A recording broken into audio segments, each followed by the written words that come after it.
Answer Coalition was formed on September 14th, 2001. That was just 3 days after the September 11th attacks. It was formed of a number of groups that were in Washington, D.C. who had been planning to organize around the IMF World Bank demonstrations. They were organizing about international and domestic issues. I got a flyer from one of those groups that said, "Beat back the Bush attack," which really excited me. I was 17 at the time, and I thought that sounded like a great idea. It was formed in response to the instant swelling of anti-Arab, anti-Muslim sentiment that was growing in the United States at the time. You know, this idea of this kind of false patriotism and this nationalism that had swept the entire country when so many were calling for war, and when there was this racist fervor against Arabs and Muslims. The Bush administration, a right-wing administration, would use it as a way to launch assaults on people abroad and at home, launching wars against the people of Afghanistan almost immediately in October.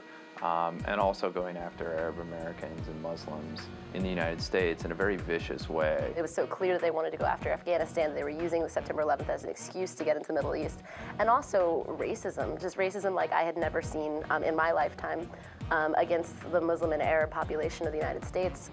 This was not the most opportune time to be starting an anti-war, anti-racist organization. A lot of people were understandably very upset, but in the political movement, a number of organizations folded to the patriotic pressure. Because of 9/11, everybody abandoned ship, but we stayed on, and that's when Answer was formed. I received a phone call because I had given the organization that was sponsoring the Beat Back the Bush attacks, I had given them my contact information, and I received a phone call saying that they had changed the focus of their demonstration to be against the war and against racism, and I thought, yes, that is what I want to do, that's where I want to be. It was done so because of the correctness of the politics of the Answer Coalition and understanding the time period that we are entering, to understand the necessity to stand with all people who would be under attack and having their civil liberties violated. The public response was very positive towards it, and it was made up of just about every single progressive organization you could possibly think of at the time. So I went down and joined Answer the weekend that it was being formed, actually, officially in name. And we had our first anti-war demonstration, first national anti-war demonstration, September 29th, 2001. And we did manage to get thousands of people to Freedom Plaza to stand up against the new war drive. 20,000 people came out under the slogan, "War and racism is not the answer," which sounds like a mild slogan today, but it was all that could possibly work at the time. From there on out, the Answer Coalition served as the leading anti-war organization in the United States. Based on the East Coast, and also with chapters that kind of popped up quickly in other parts of the country, such as San Francisco and Los Angeles and elsewhere. Seattle, Chicago, and other cities as well. And really, it wasn't just where we had Answer offices per se. It was organizations who were progressive groups across the country taking up the calls that we would put out.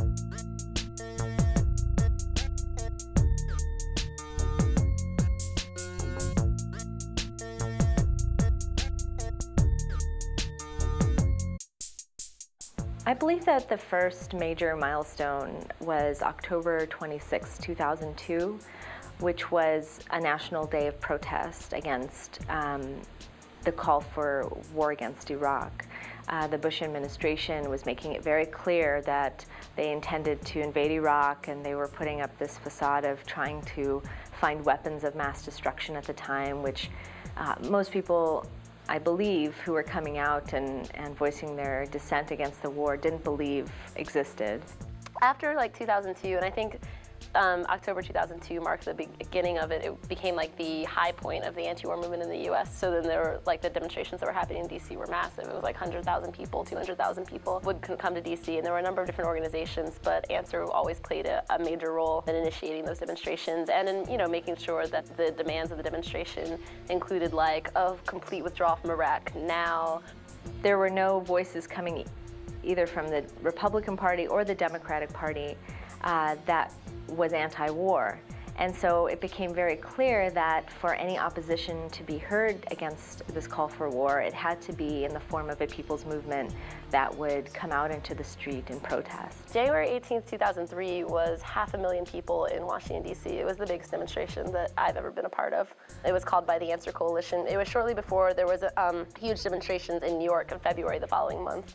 And I would say that that was the high point of the U.S. anti-war movement. That's when so many people came into the streets because they believed that if we came into the streets, if we all protested, we could stop the war before it started. In February 2003, before the war in Iraq, there was a global day of action against the war, and it was really kind of the muscle flexing of the new anti-war movement, which was a bigger movement than had ever taken place in world history. In just a matter of months, demonstrations that were in the thousands swelled to hundreds of thousands of people and millions in the streets across the country.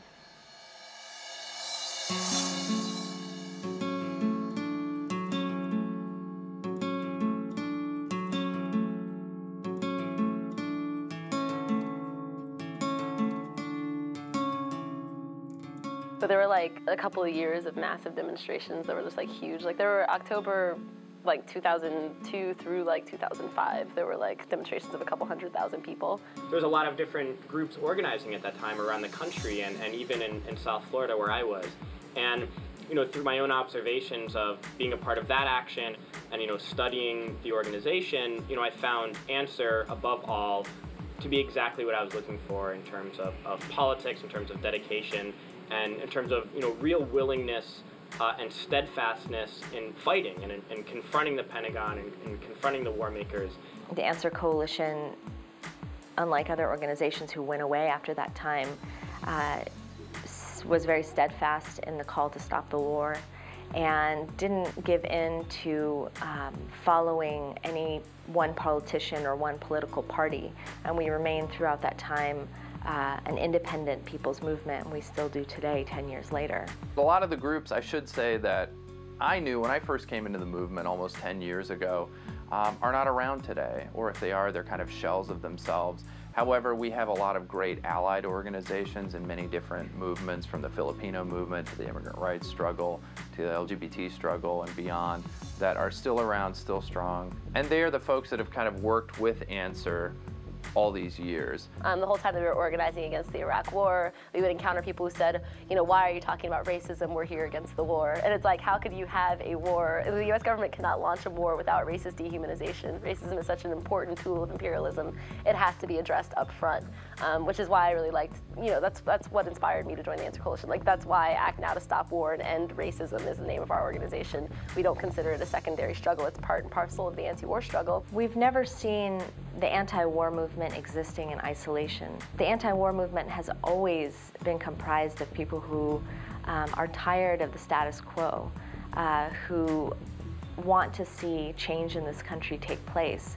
And at times the strongest voices for change in this country are coming from those who are opposing the war in Iraq, but sometimes they're coming from people who are dissatisfied with the way people are treated in this country.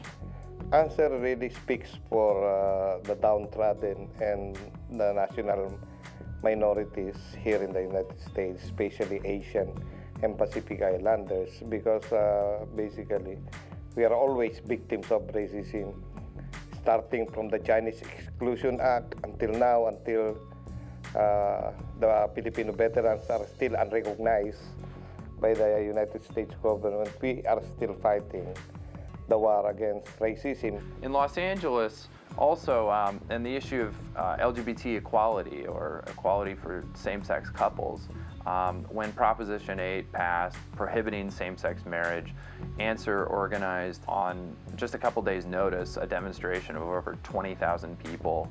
The immigrant rights movement that has taken place, especially in the past 5 years, where we've seen some of the largest demonstrations this country has ever seen. On March 25th, 2006, Answer helped lead and participate in a mass demonstration that most people will have never seen in their lifetimes. It was 2 million people almost in the streets of Los Angeles. I mean, it's hard to quantify actually, but it was certainly over 1 million, and many people say up to 2. That was a huge, huge thing, something that was very noteworthy on the national level, because that sparked a mass upsurge in the immigrant rights community, and it kind of heralded the beginning of a new civil rights movement for immigrants, undocumented people, people who desperately and deservedly need recognition under the law as it is. And I also think one thing that's very common in almost all urban areas is intervening in the struggle to stop police brutality, police violence, something that Answer didn't do right at the beginning. But as a group that is unique, because it not only fights against war, but also against racism and bigotry, that struggle to stop police violence, which is, mainly targets poor people, people of color, that's an important one. We believe that all of these issues are connected, that it's all the same. It's the same government and the same corporations who are sponsoring these budget cuts, who are profiting from these wars, who are calling for these wars. And you can't address one without addressing the other. And some people worried that it would drive people away from the movement if we couldn't have complete unity on all the issues. But we believe that it makes the movement stronger, that bringing everyone's concerns and everyone's issues to the table can only further unite people. I should say that Answer is not entering all of these movements to take over demonstrations or just to build a demonstration here or there. We have organizers in all these different communities from all different nationalities and backgrounds. We are already organizing on these issues. I think the main thing that it brings to the movement, other than political clarity and the ability to kind of struggle or fight on many different fronts at once, is that fact that we have people who are already doing that and who want to see the connections, build the connections between these movements, and kind of move forward into one big people's struggle on a lot of different issues, because many different issues intersect.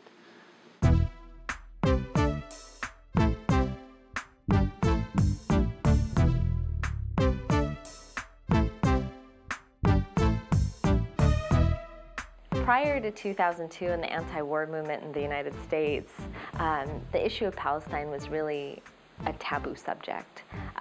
There was a great deal of resistance from the elements within the movement that wanted to raise the issue of justice for Palestine. Answer had within its leadership Palestinian organizations and activists, and all of those who were in the leadership, whether Arab or not, felt very strongly that to talk about the war in Iraq and ending the war in Iraq, you must talk about the occupation of Palestine as well. April 20, 2002 was the first national demonstration in support of the Palestinian people that happened in the United States. Where 100,000 people came out in Washington, D.C. supporting the Palestinians. That was a big milestone because it started the discourse in the anti-war movement, moving away from the single slogan, "Stop the war," to including Palestine as an integral part of the anti-war movement. And it was a struggle. The Answer Coalition was the convener of that demonstration. We called that demonstration. And it was the second time that we found ourselves up against all the traditional movement forces who were telling us that it wasn't a good protest to pursue, that it wasn't a good time to protest. And we really had to push forward and fight and drag the movement with this kicking and screaming to recognizing the right of Palestinians and supporting the Palestinian struggle. Every demonstration, there was always a speaker talking about the occupation of Palestine, about the right of return for Palestinians, something that had never really taken place before 2002 in any significant way.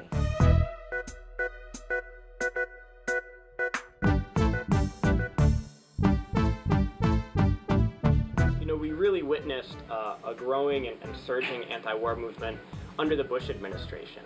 Now, we really saw, quite a bit of a decline when then candidate Barack Obama was ascending in the Democratic Party once he had won the Democratic nomination, and then an even bigger decline when he won the presidency. There was a significant change in the movement when Obama was elected. And a lot of those people that we used to see coming in to put together placards for anti-war protests were the same ones you might see in an Obama campaign office. Many major anti-war organizations, just folded and shut down their offices and stopped having demonstrations. And there was a real, feeling around a large part of the anti-war movement that there had been this victory that was won, and that the being in the streets wasn't really the priority anymore at that time. The political climate has changed, but the fact of the matter is now I think there's a deepened level of consciousness based on those struggles against the wars, and also based on the difficult and declining living standards for people, economic life for people in the United States right now. So there's been a whole new layer of folks who've kind of come around in the past several years, mainly very, very young people, community college students, people who are finding it hard to find a job, people who are kind of making those connections that we have seen even after the election of Obama, and in some cases more pointedly after the election of Obama. The politics of the Democratic Party have been one and the same as the Republican Party, especially when it comes to foreign policy. And so the wars have not ended, and we still have remained relevant even in light of the change in government that's taken place over the past several years. The Answer Coalition continued to organize demonstrations and anti-war pickets and rallies and actions as they would if Bush was still in office. And it was that consistency of continuing to lay the foundations, of continuing to do the necessary work, that in a lot of ways has really kept the anti-war movement alive, through this period of euphoria and fantasizing after Obama was elected. And so the fact that there's still been mass marches, and that the politicians, even Obama himself, is confronted with anti-war actions wherever he's showing his face. This is something very significant. Until there is no more war, there will need to be anti-war coalitions doing that work, and conditions have only gotten worse. The U.S. military drive is only expanding, while resistance is increasing around the world as well. And so it's important that people see that resistance within the United States is increasing, that resistance in the U.S. is stepping up. And that an organization is there to provide leadership and to unite all the different struggles. There's this really common thing that people say when it comes to protests and demonstrations. What is this really accomplishing? It's just a bunch of people holding signs. And there's this kind of overall demoralization among people in the country because the war's continued and the war's raged on. But what I have witnessed being involved in the Answer Coalition for several years now is that it has brought to the fore an entire new generation of young people, of students, of workers, into being leaders and organizers in the anti-war movement, in the anti-racist movement, in the progressive grassroots organizing movement. I think making more connections with new people and finding political commonality, making allies, and solidifying friendships, that's going to be the way that Answer will survive through the next 10 years. And I think it's definitely possible that will happen. I think it will happen. I think it succeeded in achieving a milestone of 10 years, which is a very significant milestone for a progressive, grassroots, anti-imperialist movement. The struggle is only growing, and we've seen in recent days Occupy Wall Street. We saw the struggles springing up in Madison, all across across Europe. There are demonstrations against austerity. We saw it happen in the Middle East as well. As long as these issues of capitalism and issues of militarism and war continue to get worse, the struggle is only going to draw in more people to fight back. And the Answer Coalition is there to help organize the people, help call demonstrations, and help lead the way. And until now, we are still hitting the streets to protest the wars of aggression because it takes away from people's interests, it takes away from the workers and everybody here in the United States.